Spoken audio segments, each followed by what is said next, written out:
factorization of 62. So 62 is divided by 2. 2 3 is 6 and 2 1 is 2. And again 31 is divided by 31.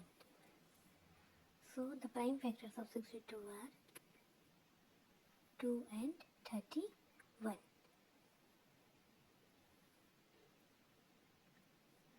Now we do the prime factorization of 63.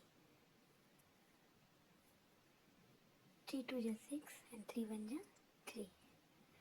Again 21 is divided by 3. 3 7 is 21 and 7 is divided by 7. So prime factors of 63 are 3 and 3 into 3 into 7.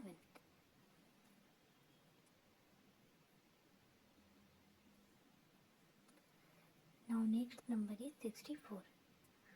So we can divide 64 by 2.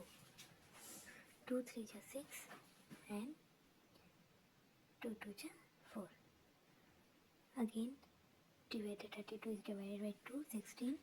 16 is divided by 2, 8. And 8 is divided by 2, we get 4. And again 4 is divided by 2, we get 2.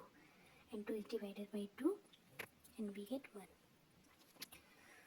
So the prime factorization of 62 and 63 and 64. If you like the video, please like, share and subscribe. Thank you.